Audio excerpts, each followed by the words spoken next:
Hello, and welcome to another episode of the Living from Sunday to Sunday podcast. I am your host, Pastor B. It is my mission to help you navigate and strengthen your walk with God 15 minutes at a time. I believe real change happens between Sundays. So, again, thank you for listening to today's episode. Take a moment and like this video, subscribe to this podcast, share it with your family and friends, and join the community as we walk this journey together. So it's 2023, and we're living in a post-pandemic world. And during the pandemic, a lot of us attended church virtually. Right, we did it via Facebook, YouTube, whatever the platform, and we've gotten really comfortable being able to pull up a chair, go to Bedside Baptist, enjoy church right on Sundays, and that really be it. But my question, I believe, for you and for the church in general is it time to go back to the sanctuary on a permanent basis? Do I need to go to an actual building for service? Is it something that is required, right? Um, my whole understanding of community, because what a church really is, a church is supposed to be a community of believers who encourage, strengthen, and assist each other in living for God and spreading His message and making disciples. That's really what the church really should be about. Um, and I believe that what the pandemic let us do is it gave us more options outside of the four walls to reach more people. Um, there's still ministries that are very vital and very vibrant and very impactful that focus solely on digital ministry, right? But I believe that the actual body of Christ joining together in the physical building is necessary mainly because there is there's no real connection. There's not a sustained connection that you can generate over a computer screen or a cell phone or an iPad, right?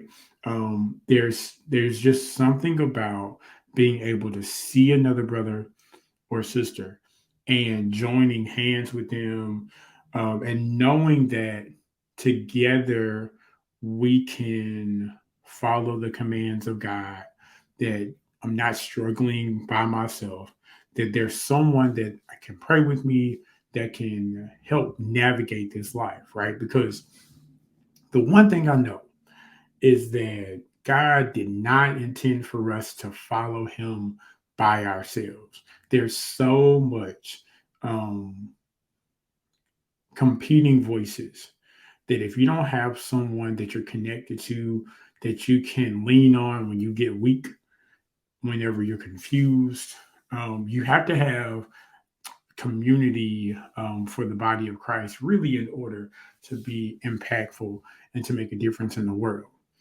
So then that begs the question: how do I find the right community? Like, how do I know if we're if where I am fellowshipping and where I'm going to church at is a great community? The main thing that I want to just say up front is that human beings, whether they're saved or not, are flawed, they're fickle, and they make mistakes. Some human beings make intentional mistakes. Other human beings make mistakes, but they're not aimed at hurting you.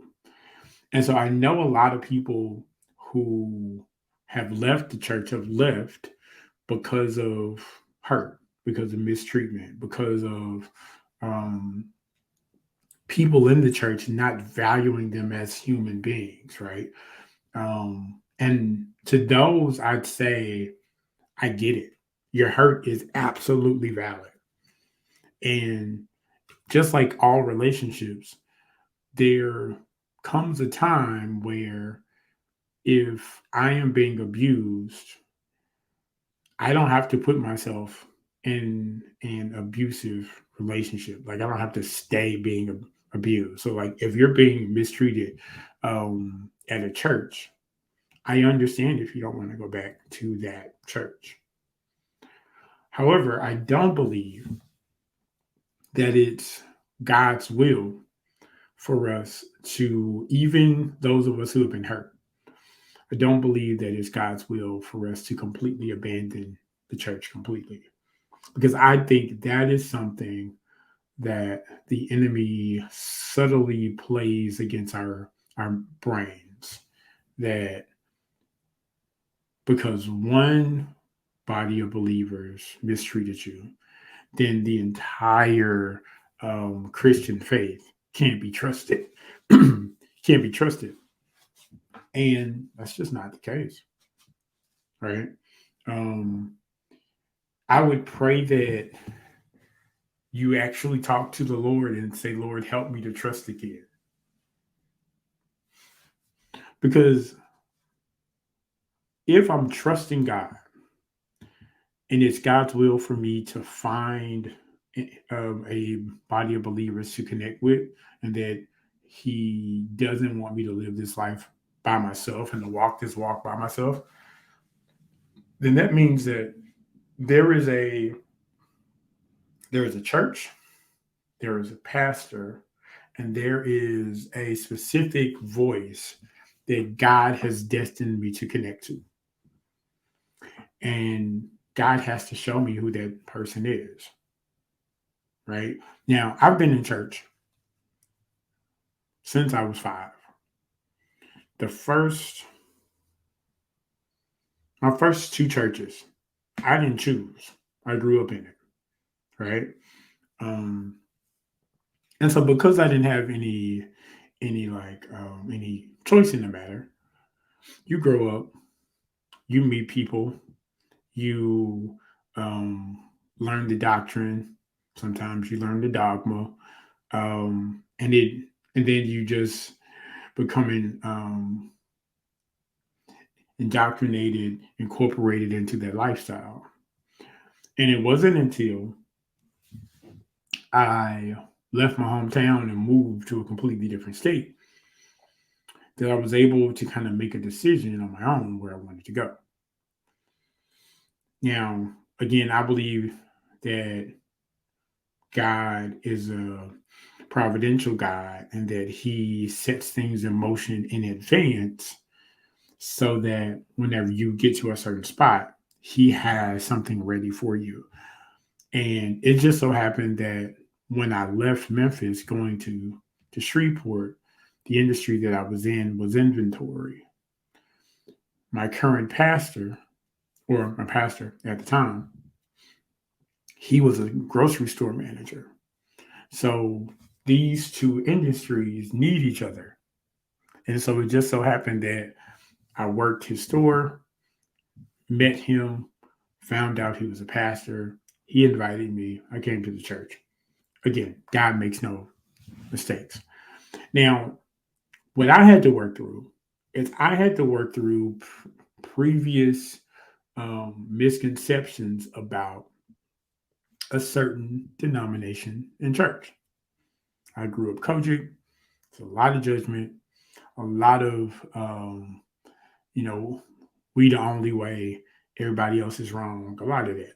So I had to work through all of that stuff. And so initially in my mind, all I knew was that I didn't want to do Kojic, but I didn't really know what a good church looked like. And let me just say something. If you're basing your faith in God based on a system of rules or doctrine, that's the wrong way to go. That's the wrong way to go. And so, in my own mind, because I was anti Kojic, I go to this church and I see this guy smoking on the in the parking lot, and in my brain, I'm thinking this guy is not right. Therefore, the entire church isn't right. But yet, this is the church that the pastor invited me to come to, and so I'm like, well, I said I was going to come, so I came. I get to the church, and everybody was so nice, so welcoming, and as I learned the people, I realized that these people were genuine. They weren't trying to present a facade that wasn't who they were. They were genuine, right? And so, in your search for a community, first pray. Secondly, do some homework. Talk to um, talk to some of the members about the leadership. Get multiple stories. Don't just talk to one person, right? Because there are people who are jaded. But talk to multiple people. If they have an online ministry or a website, which everybody does now, do some research. Pull up their website, right? Um, don't just jump into it, but seek God, because in this day and age, I promise you, there is a greater need more than ever before for connection, for unity, for community, for just help in in the time of need, because we all need something different, but the answer is found in Jesus and his people. God is specifically equipped the church to handle and to help the brokenhearted, and to, make serious change in our nation. But I believe that finding the right community is key. It really, really is. Don't be afraid to trust again if the church has hurt you. If you've had bad experiences, everybody's not like that. Similar to if you have had bad relationships, like bad marriages, or um, you have a bad track record with men or bad track record with women. Don't give up on the whole species, right? There's some good people out there for you. Um, just trust God and give yourself grace and space to grow and to trust again, because I know it doesn't happen automatically, but I believe that God again has a destined voice for you that can speak life into you, and that can be a shepherd. Like pastors are shepherds. They um they know their sheep. A good pastor, let me put it that way. A good pastor is one that is interested in the daily life of the sheep, so that they can know how to help, how to aid, know what to pray for, know who to connect you with, to help meet the need. All right. So I'm praying that if someone's listening to this and they haven't been to church in a while and they're thinking about it, I pray that the Lord opens up your eyes to see what He sees, and that He reveals to you what you need, and that He also reveals the right community to help meet that need. All right. All right. So listen, again, thank you guys so much for listening to today's episode. Of course, this podcast can be found everywhere where podcasts are available. Please be sure to like, share, and subscribe. And if you're watching this on video, please search Living from Sunday, the number 2 Sunday podcast on YouTube. My personal page will pop up, and you'll be able to subscribe to that page and get the podcast notifications as well. All right. So until next Thursday, you guys have a great one, and we'll see you when we see you.